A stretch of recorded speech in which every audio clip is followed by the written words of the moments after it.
सब यहाँ जोड़ लीजिए, मंगलाचरण करेंगे। काउणमुक्कारं जिणवरवसहस्रवर्धमाणस्य दंसनमग्गं वोच्छामि जहाकमं समासेन। बोलिए श्री 1008 चंद्रप्रभ भगवान की जय। आचार्य श्री विद्यासागर जी महाराज की जय। आचार्य श्री समय सागर जी महाराज की जय। मुनि पुंगव श्री 108 सुधा सागर जी महाराज की जय। हम सभी बड़े सौभाग्यशाली हैं जो हमें आचार्य कुंद कुंद स्वामी का महान ग्रंथ अट्ठपाहुड़ के अध्ययन का अवसर मिल रहा है।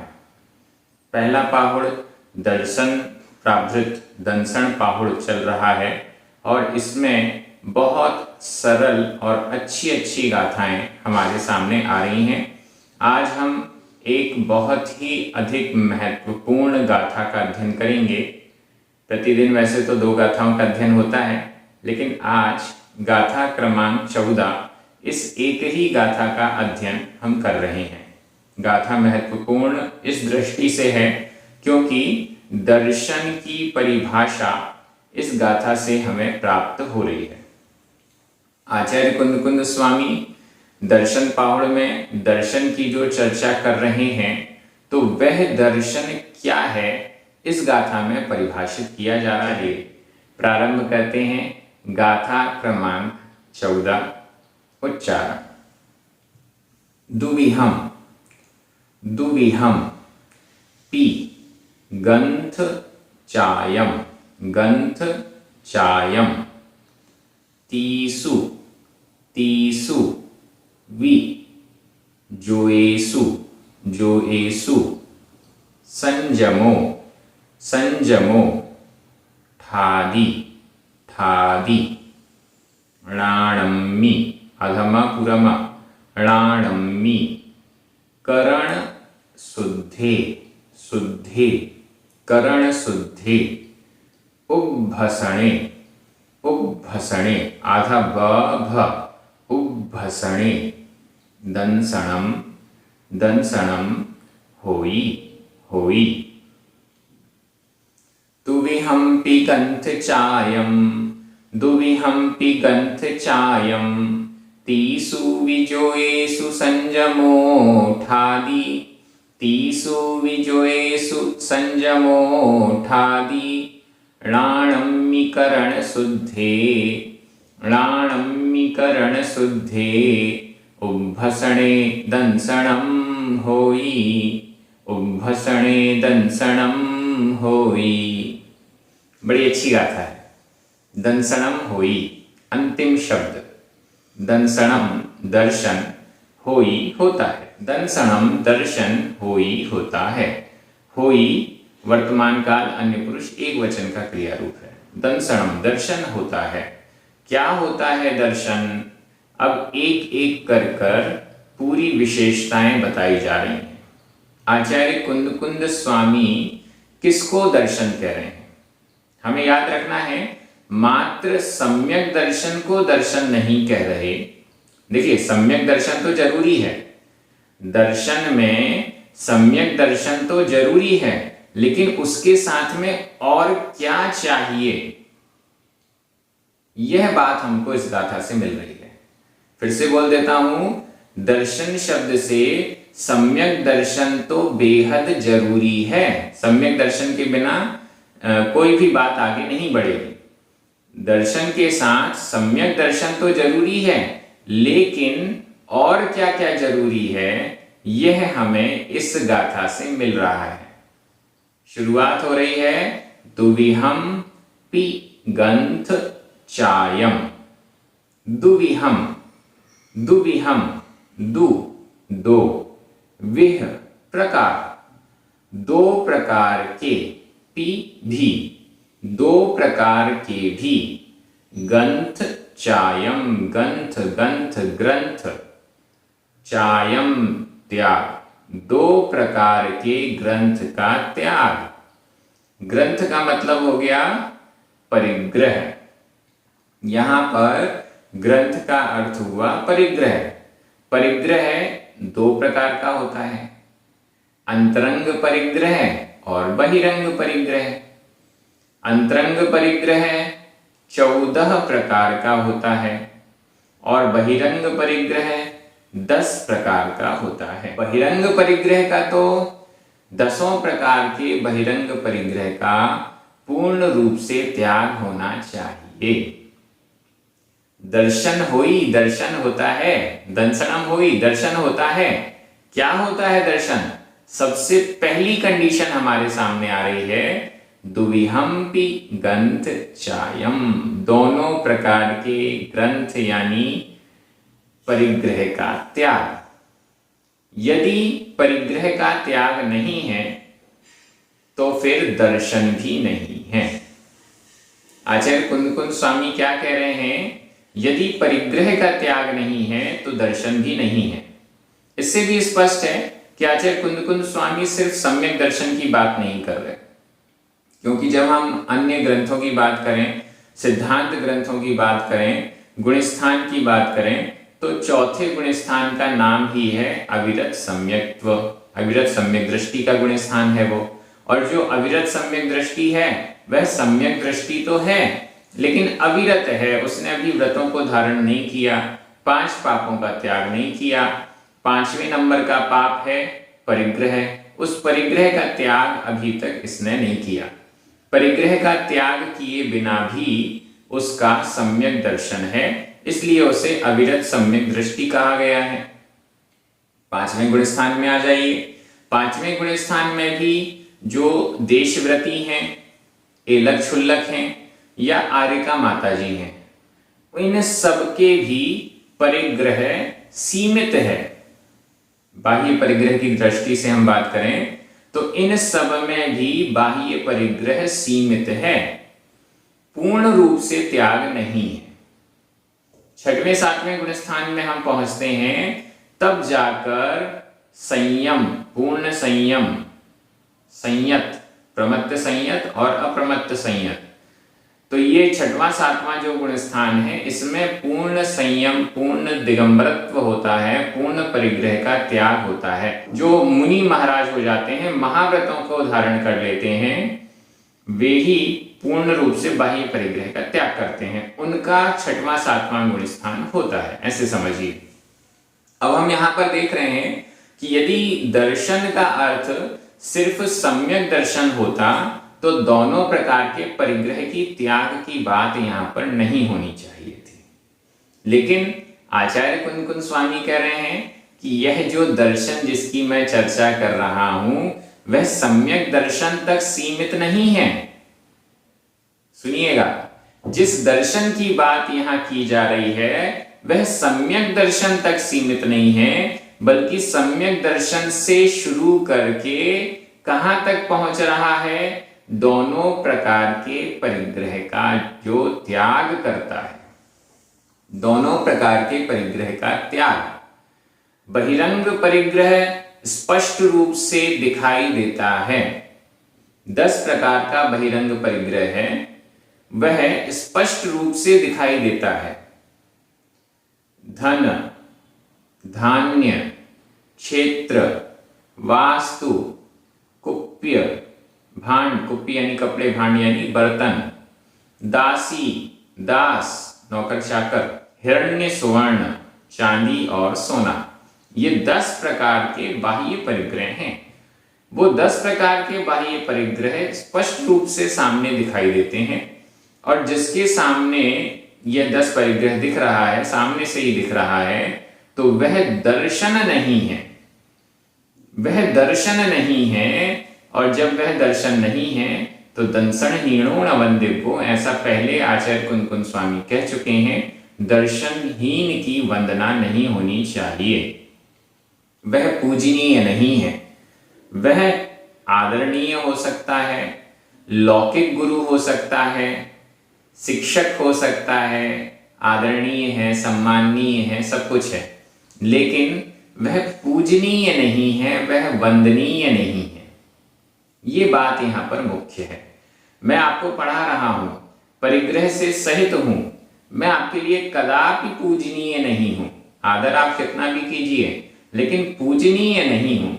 अगर आप मुझे पूजनीय मानेंगे तो आप मिथ्या दृष्टि हैं।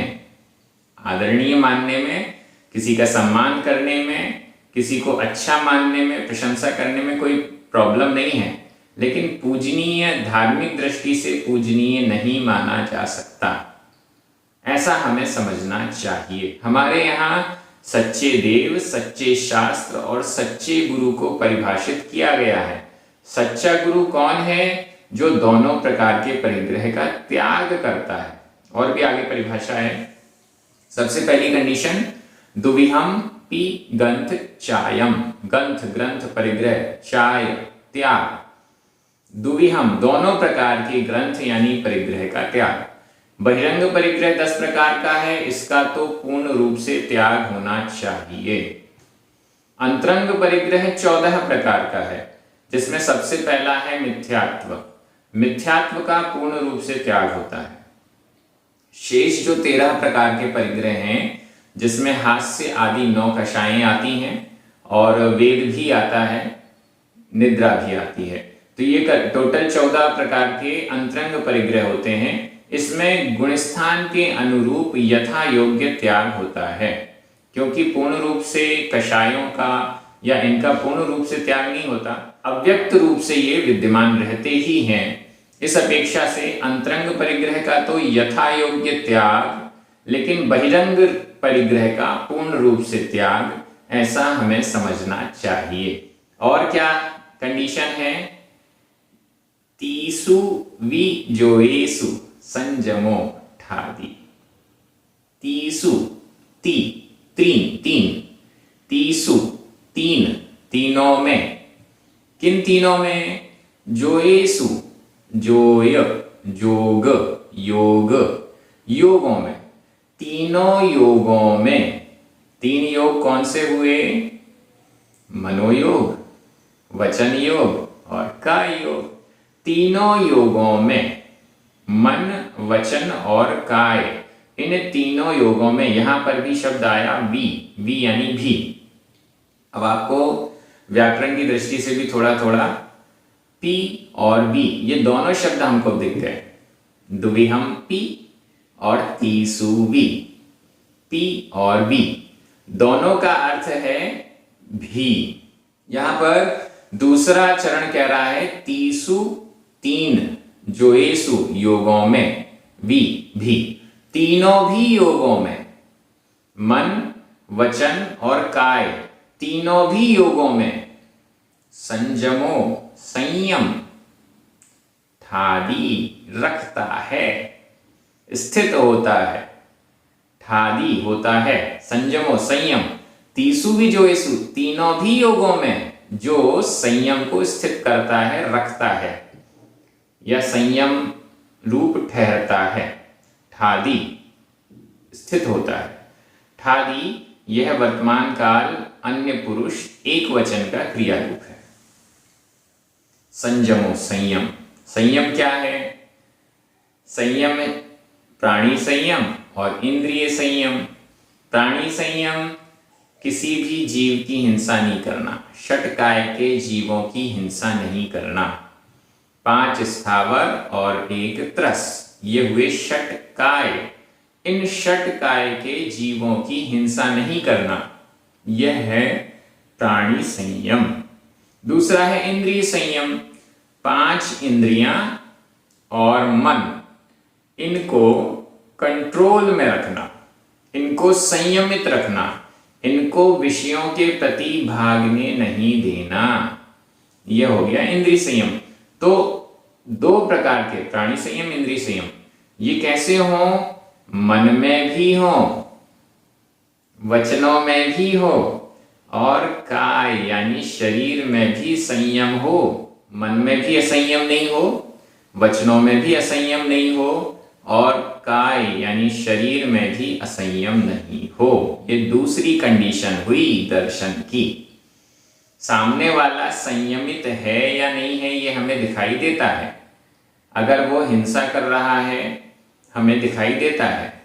वाचनिक हिंसा कर रहा है, वह भी हमें दिखाई दे रहा है। मानसिक हिंसा हमें दिखाई नहीं देती, मन में किसी के बारे में बुरा सोच रहा है, मन में किसी के बारे में हिंसा करने का भाव ला रहा है, वो भले हमें दिखाई नहीं देता, लेकिन शरीर की क्रियाएं और वचन की प्रवृत्ति ये दोनों ही हमें दिखाई देती है। तो यहाँ पर दूसरी कंडीशन हुई, तीनों योगों में जो संयम को धारण करता है या संयम में स्थित होता है, दूसरी कंडीशन हो गई। संयम हुए बिना दर्शन नहीं।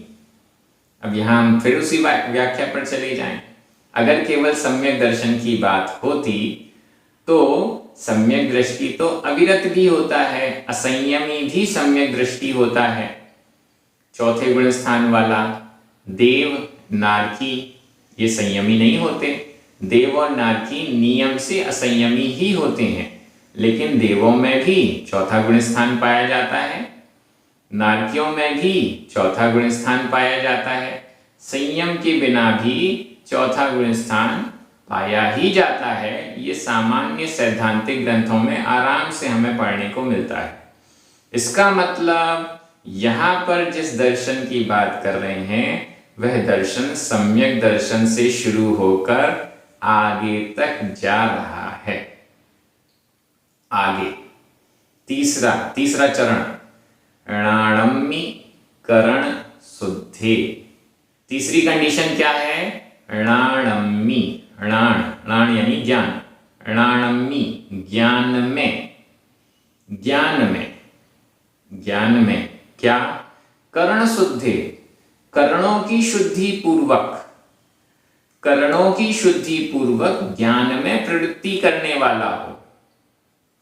ज्ञान में प्रवृत्ति कैसी हो? करण शुद्धे, करणों की शुद्धि पूर्वक विशुद्ध परिणामों के साथ अपने ज्ञान में जो डूबा रहता है।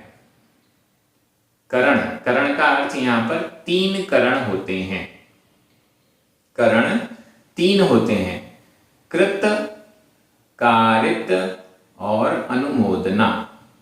कृत, कारित, अनुमोदना। इन कृत, कारित और अनुमोदना की शुद्धि पूर्वक विशुद्धता के साथ णाणम्मी ज्ञान में जो लीन रहता है। णाणम्मी, णाण यानी ज्ञान, ज्ञान में, ज्ञान के अभ्यास में, ज्ञान के प्रचार में, स्वाध्याय में, मनन चिंतन में, प्रवचन में, स्वाध्याय के जितने 5 अंग हैं उन सब में या तो संयम में लीन है, दोनों प्रकार के परिग्रह त्याग कर दिए, काम खत्म। अब संयम में आचरण में ले आए, संयम 5 पापों का त्याग कर दिया, ये संयम हो गया। अब आगे करते क्या हैं? तपस्या आदि तो करते हैं, लेकिन ज्ञान में भी, स्वाध्याय में भी, ध्यान में भी, ध्यान को भी हम ज्ञान की एक पर्याय मान लेंगे, क्योंकि वहां भी मनन चिंतन है, एकाग्रता है।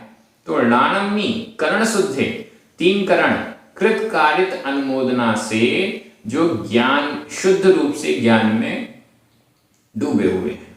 कृत, कारित, अनुमोदना, इसको भी समझ लीजिए।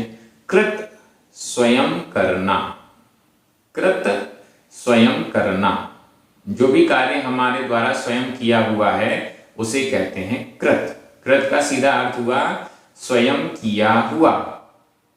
कारित दूसरे के द्वारा करवाया हुआ, स्वयं तो नहीं कर पा रहे हैं, दूसरे के द्वारा करवा रहे हैं। और तीसरा है अनुमोदना, न स्वयं कर पाए न दूसरे से करा पाए, तो तीसरे नंबर पर आई अनुमोदना। जिसने किया है उसकी प्रशंसा करना, उसको अनुमोदना कहते हैं, या उसका समर्थन करना, उसको अनुमोदना कहते हैं। पुण्य और पाप, शुभ और अशुभ दोनों प्रकार के कार्यों की कृत, कारित, अनुमोदना होती है। यहां पर कृत, कारित, अनुमोदना ज्ञान की करनी है। ज्ञान की कृत, कारित, अनुमोदना से जो विशुद्ध परिणामों के साथ ज्ञान की कृत, कारित और अनुमोदना कर रहा है। इन तीनों में भी एक कंडीशन होती है, जब हम कृत नहीं कर सकते हैं तब कारित का आनंद आता है। फिर से सुनिए, जब हम कृत नहीं कर सकते तब कारित होता है, और जब कृत और कारित दोनों ही नहीं है तब अनुमोदना होती है। हम स्वयं दान आदि पुण्य कार्य करें, यह कृत। नहीं कर पा रहे हैं तो दूसरे से करवाएं, यह है कारित। और जब ये दोनों ही कंडीशन नहीं हो पा रही तो जिसने ये अच्छे अच्छे कार्य किए हैं उसकी अनुमोदना करें, ये अनुमोदना प्रशंसा करें, समर्थन करें, वो कहलाएगी अनुमोदना। तो ज्ञान में ही विशुद्ध, त्रिकरण की विशुद्धि के साथ जो ज्ञान में ही तल्लीन रहते हैं उनका दर्शन होता है। अब चौथा चरण, चौथी कंडीशन, उद्भसणे।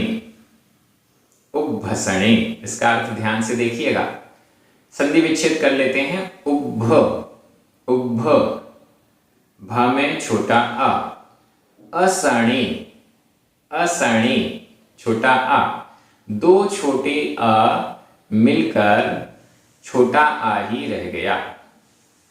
प्राकृत का नियम है, संस्कृत में तो छोटे आ मिलकर बड़ा आ हो जाता है, लेकिन यहाँ पर प्राकृत में ये वैकल्पिक व्यवस्था है, छोटा आ भी होता है, बड़ा आ भी होता है, यहाँ पर छोटा ही रह गया। उद्भ असणे, उद्भ, ऊर्ध्व, उद्भ यानी खड़े खड़े, असन, असन, असन यानी भोजन, जिनका असन, जिनका भोजन उद्भ, उद्भ, खड़े खड़गासन में होता है, जिनका आहार खड़गासन में होता है, जो खड़गासन में खड़े होकर आहार करते हैं। मुनि महाराज जो आहार ग्रहण करते हैं वो बैठकर नहीं करते, वो एक ही स्थान पर खड़े होकर आहार करते हैं। जो मुनि महाराज हैं, जो दोनों प्रकार के परिग्रह के त्यागी हैं, जो तीनों योगों को संयम से धारण किए हुए हैं, संयमित हैं, जो कृत कार्य अनुमोदना की शुद्धि पूर्वक ज्ञान में स्थित हैं, ऐसे मुनि महाराज आहार कैसे ग्रहण करते हैं? उद्भसणे, खड़े होकर, खड़गासन मुद्रा में। खड़गासन मुद्रा में जिसका आहार होता है वो अपने दिगंबरत्व को छुपा नहीं रहे। देखिए, जब वो तपस्या करेंगे, जरूरी नहीं है वो खड़गासन में तपस्या करें, वो बैठकर भी तपस्या कर सकते हैं। जब वो ध्यान करेंगे, बैठकर भी ध्यान कर सकते हैं। जब वो स्वाध्याय करेंगे तो निश्चित रूप से बैठकर ही स्वाध्याय करेंगे। प्रवचन करेंगे, खड़े होकर नहीं बोलना चाहिए, बैठकर प्रवचन करेंगे। हर जगह वो बैठ सकते हैं, बैठकर सारी क्रिया कर सकते हैं। लेकिन जब वो आहार करते हैं उस समय अनिवार्य रूप से खड़गासन मुद्रा होती है। उस समय अनिवार्य रूप से खड़े होकर आहार करते हैं। पूरा दिगंबरत्व, पूरा मुनित्व, पूरा साधना वहां पर आहार चर्या के समय हमें दिखाई देती है। यह ही तो दर्शन है, इसे ही तो दर्शन कहा जा रहा है, जिसके अंदर छुपाने के लिए कुछ भी नहीं है। जिसके अंदर छुपाने के लिए कुछ भी नहीं है, कोई वस्त्र नहीं है, कोई अकाउंट नहीं है, कोई परिग्रह नाम की चीज नहीं है, ऐसे उनका दर्शन होता है। वह दर्शन है जो वंदनीय है, पूजनीय है, अनुकरणीय है, जिसके प्रति समर्पित हुआ जाता है, जिसको गुरु माना जाता है। इसी दर्शन को जिन मुद्रा कहा जाता है, इसी दर्शन को जिन रूप कहा जाता है। आगे की गाथाओं में और भी कुछ कुछ वर्णन आएगा। एक गाथा तो आपको मिलेगी बोध पाहुड़ में, तीसरे नंबर के पाहुड़ में, और उस गाथा का नंबर भी, यहां भी 14 नंबर की गाथा है, वहां भी 14 नंबर की गाथा है, और वहां पर भी दर्शन को परिभाषित किया गया है। यहां तो कंडीशंस बताई गई हैं, वहां परिभाषा दी गई है, जो दंसेई मुख मग्गम, जो मोक्ष मार्ग को दिखलाता है। अब जब जो आहार ग्रहण कर रहे हैं, पूर्ण परिग्रह का त्याग करते हुए खड्गासन मुद्रा में दिगंबरत्व के साथ उनका पूरा का पूरा मोक्ष मार्ग साक्षात दिखाई दे रहा है, उनका संयम दिखाई दे रहा है, उनकी निर्लोभता दिखाई दे रही है, उनका निर्ममत्व परिणाम दिखाई दे रहा है। सब कुछ हमें आहारचर्या में दिखाई दे रहा है। इसलिए आहारचर्या बेहद महत्वपूर्ण है। केवल एक आहारचर्या होती है जिस समय गुरु महाराज हमारे द्वार आते हैं। शेष सभी कंडीशंस में हम उनके पास जाते हैं, हम उनके सानिध्य में जाते हैं, लेकिन एक आहारचर्या है जिस समय गुरु महाराज हमारे पास आते हैं और हमको धन्य कर देते हैं, हमारा सौभाग्य खुल जाता है। तो इस दृष्टि से उभसणे, उभ असण, ऊर्ध्व भोजन, खड़े होकर आहार करने वाले का जो है दंसनम, दर्शन होता है। इसे दर्शन कहते हैं। मात्र सम्यक दर्शन नहीं, उसके आगे भी दोनों प्रकार के परिग्रह का त्याग, तीनों योगों में संयम, तीन करणों की शुद्धि पूर्वक ज्ञान और ऊर्ध्व भोजन, खड़े होकर आहार लेना, इसे दर्शन कहते हैं। यह हमारी गाथा का पूरी व्याख्या हो गई। बहुत कुछ बातें आपको यहाँ पर समझ में आई होंगी। इसमें एक भी शब्द मन से नहीं है। आचार्य कुनकुन स्वामी ने जो शब्द कहे हैं उसकी ही व्याख्या की गई है। दर्शन इसे कहते हैं। दर्शन पाहुड़ का दर्शन कम से कम यहाँ पर यह है। अन्य स्थानों पर दर्शन शब्द का प्रयोग आचार्य कुनकुन स्वामी ने किया है, उसमें वहां अलग अलग विवक्षाएं हो सकती हैं, लेकिन यहाँ दर्शन पाहुड़ में जिस दर्शन की चर्चा की गई है वो तो सम्यक दर्शन से लेकर और दोनों प्रकार के परिग्रह के त्याग तक, इतना लंबा उसकी व्याख्या हमें समझना चाहिए। चलिए, बहुत अच्छी बात है यहाँ पर आ गई। और अब इसका व्याकरण की दृष्टि से देख लेते हैं। पी वी ये दोनों ही अव्यय हैं, इसमें विभक्ति नहीं होती। दुविहम, गंथ चायम ये दोनों, और इसके अलावा दंसणम और संजमो ये सभी प्रथमा विभक्ति के एक वचन हैं। तीसु, जोएसु सप्तमी विभक्ति के बहुवचन। ठादी, होई ये दोनों ही वर्तमान काल अन्य पुरुष एक वचन के क्रिया रूप हैं। राणम्मी, करण शुद्धे, उभसणे इन तीनों में सप्तमी विभक्ति का एक वचन है। व्याकरण की दृष्टि भी यहाँ पर पूरी आ चुकी है। और अब मैं हिंदी अर्थ कर रहा हूं, आपकी नजर प्राकृत शब्दों पर जाना चाहिए। दोनों प्रकार के परिग्रह का त्याग, दोनों प्रकार के भी परिग्रह का त्याग, तीनों भी योगों में संयम रखता है। तीन करण की शुद्धता के साथ ज्ञान में जो स्थित है। ठादी शब्द को हम नीचे भी लगा देंगे, हर जगह लगा देंगे।